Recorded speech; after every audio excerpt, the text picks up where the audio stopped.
کہ جب حکم آ جائے تو پھر حکم ماننا ہے، ادب. اور اس بات پہ ہمارے طالب علم بڑے پکے ہیں. مرید آج کل کے اس مسئلے میں بڑے کہتے ہیں صاحب نے خود کہا ہے کہ خیر صلاح ہے. انہوں نے خود کئی دفعہ کہا ہے جی تسی بڑے سیانے ہو، تانوں مطلب دی گل دی سمجھ جلدی لگتی ہے. انہوں نے خود کہا ہے کہ ٹائم ہو تو آیا کرو. یہ کب انہوں نے کہا ہے کہ مجبوری ہے روز ہی آنا؟ یہ انہوں نے کب کہا؟ ان کو بھی تو پتہ ہے نا مجبور ہے. تو آپ کو بھی تو پتہ ہے نا کہ ان کا آپ سے پیار ہے. آپ اس پر بھی تو تھوڑا غور کریں نا. لیکن ہم مرضی کا وہ ایک آدھ فکرہ نا، مرضی کا. وہ ایک طالب علم یہاں سے گیا تو میرا دل نہیں تھا جائے، تو وہ کہنے لگا جی مجھے حضرت صاحب نے خود کہا ہے، حضرت صاحب نے خود کہا. میں پوچھ کے آیا ہوں. تو جو ہمارے کچھ سنگی تھے بیچ میں پیار والے، وہ کہنے لگے آندہ میں پوچھ کے آیا. میں کیا آندہ وہ بھی ٹھیک ہی ہے. تو انہوں سے آخیا سی میں جاواں تو میں انہوں کی آندہ. میری بات کی سمجھ آئی ہے نا جی. جب ارادہ ہوا تو پھر ابے کو منا کے بھی آ گئے. جب ارادہ ہوا تو ابا جی کو میں نے جانا ہے، بزرگوں کے پاس ملنے جانا ہے. اور جب ارادہ نہ ہوا تو کہنے لگے حضرت صاحب نے خود فرمایا ہے کہ ابا راضی ہوگا تو اللہ راضی ہوگا. چھٹی مرضی کا ہے نا مزاج، تو مرضی کی کہانی. تو میں الحمدللہ مجھے تھوڑا سا پتہ ہے، ویسے بھی اپنے بال بچے کا پتہ ہوتا ہے. ہیں جی کی آندے نے پیداند نہیں کہ جی دے سال ہی ویکھی دے نے. مجھے بھی پتہ ہوتا ہے کہ آج کہاں کہاں کس کس انداز میں کیا کیا کہانی ہے، کہاں کہاں کیا سٹوری ہے.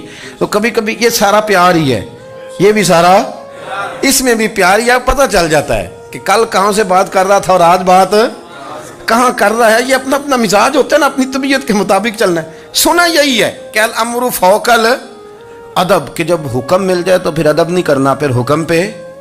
پر حضرت صدیق اکبر نے نرالا ہی کام کیا. حضور سید عالم صلی اللہ علیہ وسلم ایک صلح کرانے گئے، فرمایا میں دیر سے آیا تو جماعت کرا لینا. عصر کی نماز کا وقت ہو گیا، سیدنا بلال حبشی نے اقامت پڑھ دی. صدیق اکبر مصلی پہ کھڑے ہو گئے. اتنی دیر میں حضور بھی آ گئے. نماز میں لقمہ وہ دے گا جو نماز میں شامل ہو. ٹوٹیوں پہ کھڑا بندہ لقمہ نہیں دے گا، پہلے وہ آ کے اللہ اکبر کا شامل ہو پھر لقمہ دے. حضور آئے، صحابہ نے ہاتھوں پہ ہاتھ مارنے شروع کیے، اطلاع کر رہے ہیں کہ لوگوں حضور آ گئے. سرکار اگلی صف کے قریب پہنچے تو جناب صدیق اکبر نماز پڑھا رہے تھے. نماز لوگ تو بغیر نماز کے ادب کرنے پر اعتراض کرتے ہیں. میں بخاری شریف کی حدیث پیش کر رہا ہوں، نماز پڑھا رہے تھے. انہیں پتہ چل گیا نا حضور آئے ہیں، تو ایک قدم نماز سے پیچھے ہٹا لیا. نماز پڑھا کہ میں تیول ویکھاں، اور میں نکابہ بھول گیا آئی. ہن بھول گئیاں نہیں سب سوم صلاتاں، اکو یار دا فکر پہ آئی. حضرت صدیق اکبر نے ایک قدم پیچھے ہٹایا تو حضور نے فرمایا ابو بکر پڑھاؤ نماز. پھر دوسرا قدم پیچھے ہٹایا تو فرمایا پڑھاؤ نماز. تیسرا قدم پیچھے ہٹایا. ہم نے آج تک یہی سنا ہے کہ حکم ہو جائے تو حکم ماننا ہے، ادب. اور ہمارے ہاں یہی ہوتا ہے، پھر لوگ حکم ہی مانتے ہیں، پھر ان کو ادب بھول جاتا ہے. لیکن جناب صدیق اکبر 3 دفعہ حکم آیا پر پیچھے ہٹ گئے. حضور مصلی پہ گئے، نماز پڑھائی. نماز کے سلام کے بعد نا حدیث میں مختلف حکم آیا، استغفار پڑھو، اللہ اکبر کہو، آیت الکرسی پڑھو، 33 بار سے مختلف اذکار آئیں. پر حضور نے آج کوئی ذکر نہیں، کوئی وظیفہ نہیں. سلام پھیرتے کہ ابو بکر میں نے جو 3 دفعہ کہا تھا نماز پڑھاؤ تو پڑھائی کیوں نہیں؟ ایک دفعہ نہیں 3.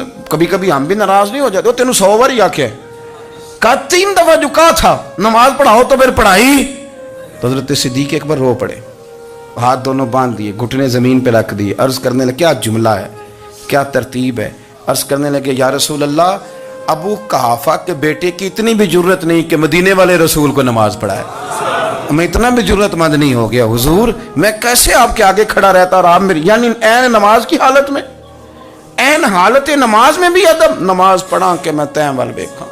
ان کا با بھول گیا، میں نے بھول گئیاں نہیں سب سوم صلاتاں، اکو یار دا فکر پہ آئی.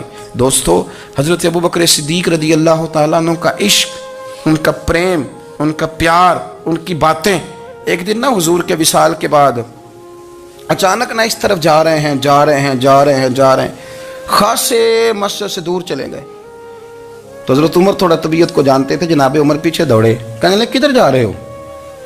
چپ کر گئے. کیا ہوا؟ کدھر جا رہے تھے؟ ابو بکر سیانے بندے ہو، امیر المومنین ہو، کہاں جا رہے؟ تو رو پڑے. کہنے لگے ایک دفعہ نا حضور سفر پہ گئے ہوئے تھے تو اس طرف سے واپس آ گئے تھے، تو مجھے خیال آیا شاید اس طرف سے آ نہ رہے ہوں. حضرت عمر رو پڑے. کہنے لگے ابو بکر اب تو حضور نے پردہ کر لیا، جنہاں دے دل بر جانی وچھڑن، کون روے پھر تھوڑا. سب روگاں دا روگ محمد جس دا نام. آپ ساری سیرت کی کتاب میں پڑھ لیں گے تو ابو بکر صدیق کا وصال کس بیماری سے ہوا. لوگوں نے قول کیے ہیں کہ وہ سانپ کا زہر آ جاتا تھا، فلاں چیز تھی، لیکن کو بندہ وجہ تلاش کر سکا؟ کیا وجہ تھی وصال ہو گیا؟ کیا بیماری تھی؟ کیا تکلیف تھی؟ باقی وجوہات آپ کو ملیں گی. حضرت عثمان غنی شہید ہو گئے، حضرت عمر شہید ہو گئے، مولا علی، ابو بکر صدیق چلے گئے 63 سال کی عمر. وجہ کوئی نہیں بتائے گا. جب شدید بیمار ہوئے تو حضرت عمر فاروق نے ایک طبیب بلایا، بڑا سیانا تھا. اس نے سارا چیک کیا تو نباز تھا. کہنے لگا یار کوئی بیماری تو سمجھ میں نہیں آتی.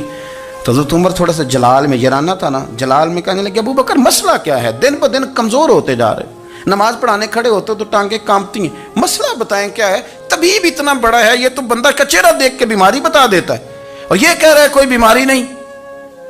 تو حضرت صدیق اکبر خاموش ہیں. پھر حضرت عمر کہنے لگے ہم سارے آپ کی وجہ سے چلتے ہیں، لوگ سارے پریشان ہیں، آپ حضور کے جانشین بتاتے کیوں نہیں؟ جب تیسری دفعہ کہا تو حضرت صدیق اکبر کہنے لگے عمر زیادہ باتیں نہ کر، تجھے پتہ نہیں مجھے کیا بیماری ہے؟ نہیں پتہ تو میں بتاؤں؟ نہیں پتہ تجھے، بول. تو جناب عمر رو پڑے. کہنے لگے ابو بکر مجھے پتہ ہے، آپ کا دیدار کے بغیر کام نہیں چلتا. وقت نا لمبا ہو گیا، چر ہو گیا، میں نے ترلے لیندے ہاں.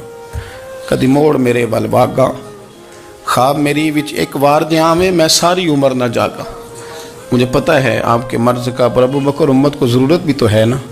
تو حضرت صدیق اکبر کہنے لگے بس ہو گئی ہے، اب میری وصیت یاد رکھنا، جب میں دنیا سے جاؤں تو اٹھا کے میرا جنازہ قبر رسول پہ لے جانا، اور پہلے پوچھ لینا کہ ابو بکر حاضر ہے، اجازت ہو تو مجھے دفن کر دینا، ورنہ جنت البقیع میں. تو لوگ کہتے ہیں ابھی جنازہ ہی رکھا ہی تھا کہ دروازہ اندر سے خود بخود کھل گیا، اور آواز آئی اب دیر نہ کرو، محبوب کو محبوب کے ساتھ ملا دو.